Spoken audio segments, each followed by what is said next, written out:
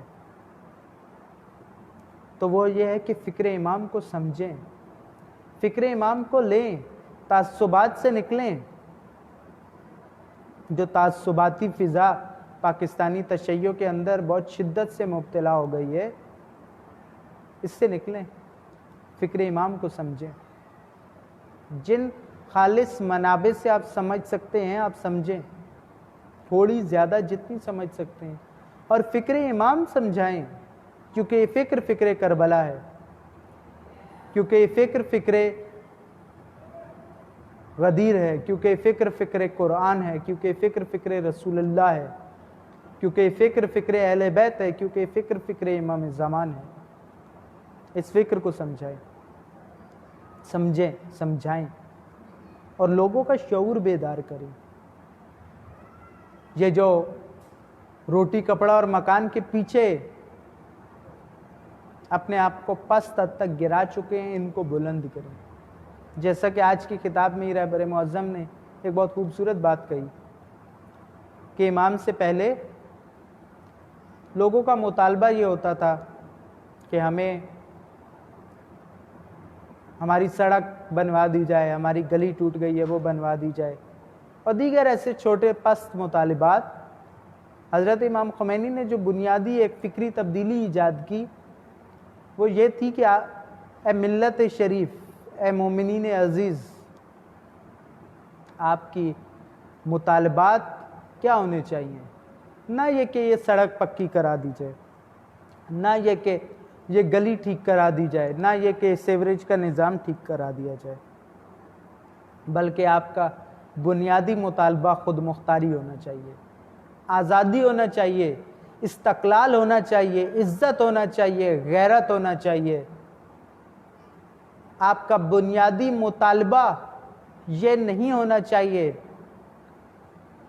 کہ ہماری ضرورتیں پوری کر دی جائیں، بلکہ آپ کا بنیادی مطالبہ یہ ہونا چاہیے کہ ہم دین کا نفاذ چاہتے ہیں، ہم دین کو نافذ کرنا چاہتے ہیں، ہم کسی دوسری صورت پر راضی نہیں ہوتے. ہم حضرت امام خمینی رضوان اللہ علیہ کے اگر کلام کو دیکھیں، جو امام کی شاہ سے گفتگو ہے، امام نے جس میں شاہ کو مخاطب کیا، تو اس کے اندر حضرت امام نے بہت واضح انداز میں کہا کہ مجھے تم سے کوئی اور مطالبہ نہیں ہے، میں کوئی اور بات ہی نہیں کرتا تم سے. وہ اور ہوں گے جن کے مطالبات ہوں گے، کیونکہ شاہ نے یہ سازش کے تحت ایک کام کرنے کی کوشش کی تھی کہ امام کے علاوہ باقی تمام فقہاء علماء کو یہ پیغام ارسال کیا کہ آپ کی جو جو ضروریات ہیں، مطالبات ہیں، وہ آپ مجھے لکھ کر دیں، میں وہ پورے کر دوں گا. تاکہ امام کو تنہا کرے، امام کو آئسولیٹ کرنے کی کوشش کی اس نے. تو اس وقت امام نے، انہوں نے تو جو مطالبات کسی نے دیے ہوں گے وہ ان کی ذات تک محدود ہے، لیکن امام نے شاہ کو مخاطب کر کے جواباً یہ پیغام نشر فرمایا تھا کہ تو مجھ سے پوچھ کہ میں کیا چاہتا ہوں، تم باقیوں سے پوچھتے ہو، اس تحریک کو میں نے شروع کیا، مجھ سے پوچھو میں کیا چاہتا ہوں، میرا اور کوئی مطالبہ نہیں ہے، فقط یہی مطالبہ ہے کہ سرزمین سے، مومنین کے سروں سے، مسلمین کے سروں سے، اس اسلامی مملکت سے تم اپنے منحوس سائے سمیت غائب ہو جاؤ۔ تمہارا طاغوتی سایہ ہمیں قبول نہیں، ہم الہی سائے کے تحت جئیں گے، ہم الہی نظام کے تحت جئیں گے۔ یہ امام کا بنیادی ترین منشور تھا۔ آج اگر کوئی امام خمینی کے نام پر امام خمینی کے راستے سے بھٹکائے، کیونکہ یہ ایک اصول ہے قرآن کے اندر، اگر ہم دیکھیں تو شیطان نے جو اللہ تعالیٰ سے وعدہ کیا حضرت آدم کی خلقت کے وقت، وہ بنیادی طور پہ یہی تھا۔ اس نے فقط جو بات کہی وہ یہی بات تھی کہ میں ان کو اغوا کروں گا، اور صراط مستقیم پر سے اغوا کرنا ہے اس نے، کیونکہ اگر وہ صراط ضلالت پر ہو، ضالین کے راستے پر ہو، مضلین کے راستے پر ہو، گمراہوں کے راستے پر ہو، تو مومن وہاں جائے گا ہی نہیں، عبد خدا وہاں جائے گا ہی نہیں۔ اسے معلوم ہے راستہ مضلین کا ہے اور اس پر شیطان بھی موجود ہے، تو اس راستے پر تو نہیں جائے گا۔ شیطان نے اغوا کرنا ہے تو کیا کرے گا؟ صراط مستقیم پر بیٹھے گا۔ شیطانی چالیں مومنین کے خلاف کہاں بچھائی جاتی ہیں؟ شیطانی چالوں کے جال ضالین کے راستوں پر نہیں بچھائے جاتے، بلکہ صراط مستقیم پر بچھانے کی کوشش کی جاتی ہے۔ مومنین میں تفرقہ یزید کے نام سے ایجاد نہیں ہو سکتا، علی کے نام پہ ایجاد ہو سکتا ہے۔ جب شیطان کے اہلِ کار، خصوصاً شیطان بزرگ کے اہلِ کار، امیر المومنین کے نام کو استعمال کریں تاکہ علی کے ماننے والوں کے درمیان تفریق ہو، ان کی طاقت ٹوٹے، ان کی فکر منتشر ہو، اور یہ فرعی مسائل کے اندر الجھ جائے، تو یہ علی کے نام پہ ہی کرے گا،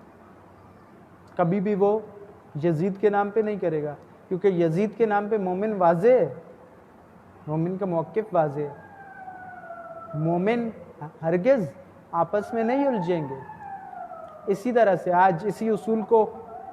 آگے بڑھائیں امام خمینی رضوان اللہ علیہ کے نام۔ راہ امام سے منحرف کرنے کے لیے کیا کیا جائے گا؟ راہ امام سے دور کرنے کے لیے کیا کیا جائے گا؟ جو شیطانی منصوبے بنائے جائیں گے، جو شیطانی چالیں چلی جائیں گی، جو شیطانی جال بنے جائیں گے، وہ امام خمینی کے نام پہ ہوں گے، امام خمینی کے بینر کے نیچے ہوں گے، امام خمینی کا نعرہ لگا کر ہوں گے، امام خمینی کی تصویر اٹھا کر ہوں گے۔ یہ بہت اہم بات ہے، اس کی طرف بہت توجہ کرنے کی ضرورت ہے، اس کی طرف بہت زیادہ توجہ کی ضرورت ہے۔ یہاں بیداری اور شعور چاہیے، یا بصیرت چاہیے کہ ہر شخص جو خمینی کا نام لیتا ہے، ہر شخص جو خمینی کا پرچم اٹھاتا ہے، وہ ضروری نہیں ہے کہ راہ امام پر ہو، وہ فکر امام سے آشنا بھی ہو، یہ ضروری نہیں ہے، کیونکہ بہت سارے ایسے بھی ہوتے ہیں جو اپنے مفاد کے لیے یا نادانی میں دشمن کے اس جال میں پھنس جاتے ہیں، لیکن یہاں وہ فکر امام کو تو جانتے نہیں ہیں، لیکن امام کے نام پر راہ امام کے خلاف چل پڑتے ہیں۔ یہاں ہمیں دیکھنا ہے، پاکستان کے اندر ہمیں اس بارے میں بصیرت کی ضرورت ہے، کیونکہ پاکستان کی نجات بھی فکر امام خمینی میں ہے، راہ امام خمینی میں ہے، نظام ولایت فقیہ کے اندر ہے۔ پاکستان ہو، لبنان ہو، چائنا ہو، امریکہ ہو، حجاز ہو، یمن ہو، فلسطین ہو، کشمیریوں کی نجات ہو، ہندوستانیوں کی نجات ہو، ہر سرزمین کی نجات کا آج واحد ایک راستہ ہے۔ جوانان عزیز، ایک بات کو ہمیشہ یاد رکھیے گا کہ مہدویت تک فقط ایک راستہ جاتا ہے، اور وہ راستہ، وہ راہ امام خمینی ہے۔ مہدویت تک فقط ایک دروازے سے جایا جا سکتا ہے، اور وہ دروازہ ولایت فقیہ ہے۔ اگر ہم نے اپنی ملت کو، اپنی سرزمین کو